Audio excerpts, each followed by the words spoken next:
C'est moi. Non. Coucou, me revoilou. Oh, je suis dans la... Je sais que vous avez trouvé ça bizarre, mais après tout, non. Bonjour, nous revoilà de nouveau dans cette capsule. Et cette capsule, c'est la vôtre, c'est notre moment particulier à partager entre nous. Alors, je vais vous proposer quelque chose aujourd'hui, tout simplement de voir, attendez, je regarde, ce qui se passe derrière le chanteur. Mais écoutez, derrière un chanteur, il y a toute une vie, tout un phénomène, toute une chose que nous allons découvrir. Alors moi, je vais vous parler aujourd'hui rapidement de quelques-unes de mes passions. Mais un chanteur, s'il n'a pas de passion, ne peut pas rêver. Un chanteur qui ne rêve pas ne peut pas être un bon compositeur, ni un bon auteur. Je vous parlerai plus tard des compositions et aussi de l'écriture de musique. Ça se passera d'ailleurs dans un cadre de studio. Vous verrez, on aura donc des capsules un peu différentes. Mais vous allez voir qu'au fur et à mesure de ces capsules, vous découvrirez notre univers. Mais aujourd'hui, mon univers à moi, je vais simplement vous dire, si je devais résumer Franck Olivier, quel mot est-ce que je prendrais pour dire qui est Franck Olivier? C'est un petit mot que vous allez retrouver dans le dictionnaire ou n'importe où. Je dirais que Franck Olivier est un épicurien. Qu'est-ce que c'est qu'être un épicurien? Tout simplement un homme ou une femme qui aime jouir de tous les plaisirs de la vie, sous toutes leurs formes, quel que soit le plaisir que ça donne. Alors moi, dans mes passions, écoutez, restez là, je vous reviens dans quelques instants, avec une passion. Alors, je vais vous parler aujourd'hui d'un... Est-ce que c'est un péché? Est-ce que c'est un défaut? Une de mes passions, c'est d'aimer le chocolat. J'aime le chocolat sous toutes ses formes, qu'il soit fondant, qu'il soit blanc, qu'il soit au lait, mais j'aime le chocolat. Pas toutes les marques, je suis un peu snob. Quand je dis snob, c'est une question de goût. Vous savez, un morceau de chocolat, c'est très aphrodisiaque. Ça permet aussi de se concentrer sur les goûts et ce qui se développe dans la bouche. Permettez-vous que je morde.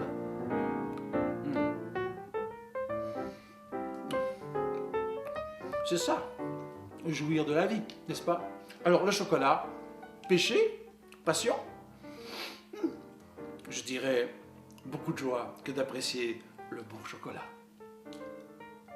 Vous parlez aujourd'hui d'une de mes passions qui est vraiment une très grande passion, c'est de vous parler du vin. J'ai ici dans les mains une bouteille de Léoville Lascaz 1982, une bouteille de ma cave que j'apprécie particulièrement.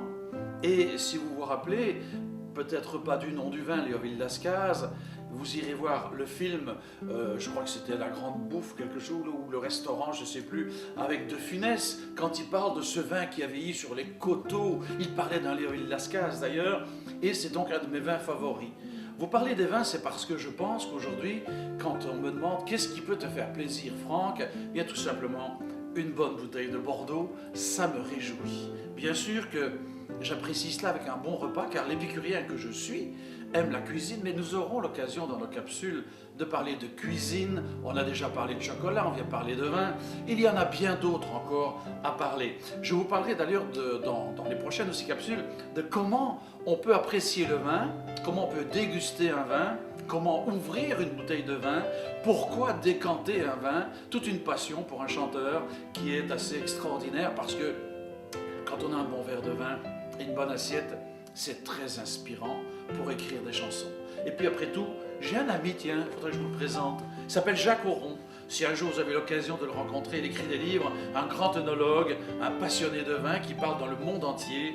Et Jacques Auron, tout simplement, eh bien, c'est un ami avec qui j'ai dégusté des vins et avec qui nous avons fait un album qui ne parle que des vins au travers de ses chansons.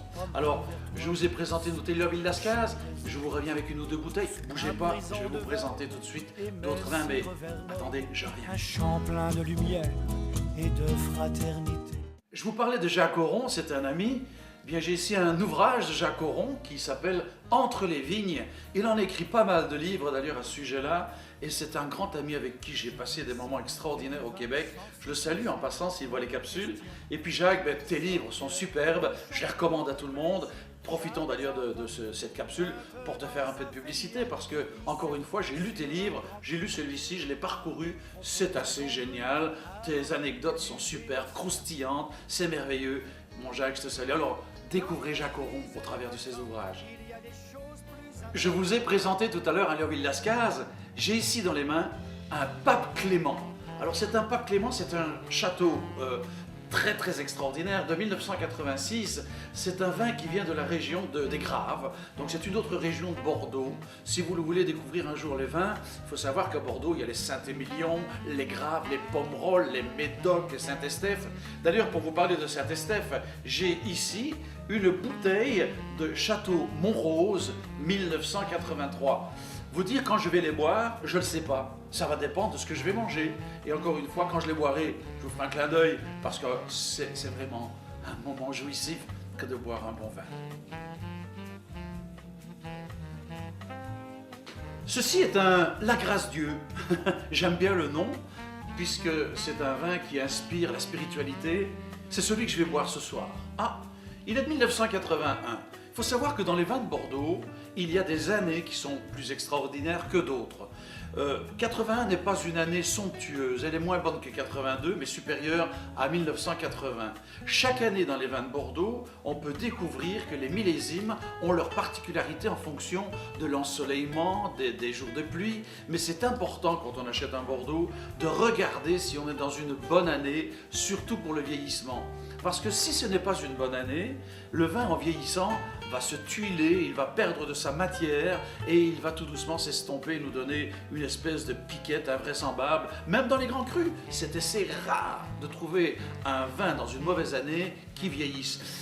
Bien que vous savez, un petit truc que je vous conseille à l'occasion, c'est si vous avez l'occasion d'acheter des vins de Bordeaux en magnum, alors là vous avez une chance de les voir vieillir un peu plus longtemps parce que le double du volume d'une bouteille de 75 centilitres, 75 pour nos amis québécois et français, eh bien c'est 1,5 litre.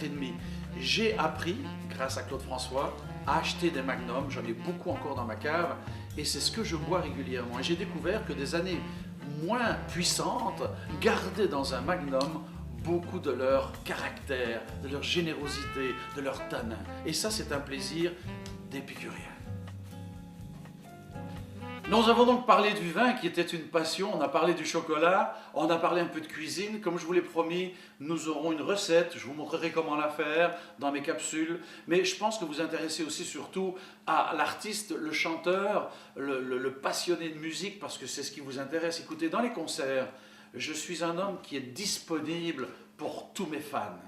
Et j'aimerais attirer l'attention sur ceux qui me regardent maintenant, c'est de vous dire, on se demande pourquoi de temps en temps un chanteur a une attitude un petit peu réservée ou il a l'air de ne pas être approchable.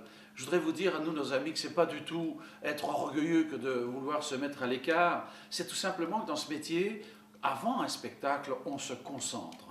On cherche toute notre énergie pour vous donner le meilleur de nous-mêmes. Alors quand vous voyez un artiste, avant un spectacle, si je devais vous donner un conseil, ne l'approchez pas, il n'est pas encore disponible. Après le spectacle, quand la pression est tombée, allez voir votre artiste, félicitez-le, encouragez-le, venez nous serrer la main, nous faire l'accolade, c'est le moment. Là, on attend vos réactions. Mais juste avant, nous sommes presque dans un autre monde, un petit peu hors de la sphère, et ça peut vous inquiéter. Alors, ne soyez pas inquiets. On ne vous rejette pas quand on est comme ça, on est simplement en train de chercher le meilleur de nous-mêmes pour vous l'offrir. Est-ce que vous comprenez bien ça? Alors maintenant, ça vous a peut-être un petit peu démystifié le côté de ces chanteurs qui se cachent derrière des lunettes de soleil. Je vais vous raconter une petite anecdote. J'ai travaillé avec Claude François et je vais vous dire pourquoi il se cachait derrière ces lunettes de soleil.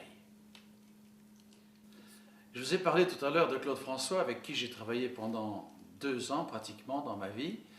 Et je me souviens d'avoir un jour parlé avec Claude et on discutait des lunettes de soleil, il avait des Ray-Ban. Et il m'a dit, mais tu sais Franck, entre nous, pourquoi j'ai des lunettes de soleil? Bien sûr, il dit, ça me permet de regarder sans qu'on s'en aperçoive pour savoir qui me regarde. Et c'est vrai qu'après, moi aussi, j'ai un petit peu joué de ce truc. On met des lunettes de soleil, mais nous voulons savoir qui nous regarde. Alors derrière les lunettes, nos yeux font comme les caméléons. Ils vont dans tous les sens pour essayer de découvrir, mais qui nous regarde. Et comme vous ne le voyez pas, on a l'impression qu'on marche en regardant toujours à la même place, droit devant soi. Mais non, on regarde à gauche, on regarde à droite. Ah, les amis, si vous saviez les petits trucs de chanteur, j'en apprendrai d'autres d'ailleurs à l'occasion dans nos petites capsules. Mais pour moi, cette fois, ma capsule est déjà terminée maintenant. Je vais vous inviter d'ailleurs par rapidement, un petit tour d'horizon, de vous dire, samedi le 11 février, eh bien, nous sommes avec Marcel Alexis, nous sommes à l'Espace Swing à Glun, c'est à 353 route de Mons à Glun, et ce à partir de 19 heures pour cette superbe fête de Saint-Valentin. Alors, vous pouvez vous remarier.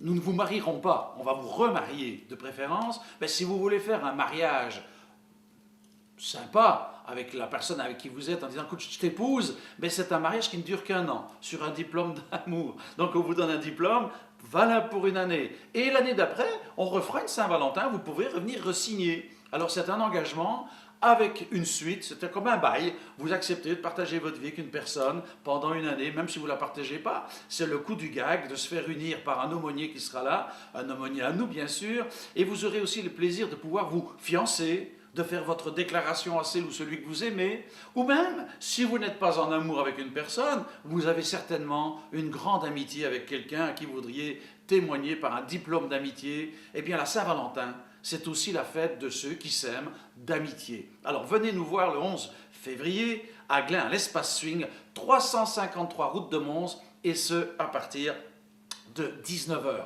Il me reste à vous dire maintenant que nous sommes pris en relais par Télé Wallonie, que nous saluons, nos amis de Télé Wallonie, avec qui nous avons une collaboration très étroite maintenant pour nos capsules. Et puis à l'avenir, vous verrez de nouvelles choses qui s'en viennent. Ça va toujours grandir et être de mieux en mieux, car nous allons nous équiper, nous allons nous situer dans des capsules très mouvantes. D'ailleurs, vous voyez déjà, il y a déjà des différences maintenant. C'est déjà en train de se passer derrière nous. Hein.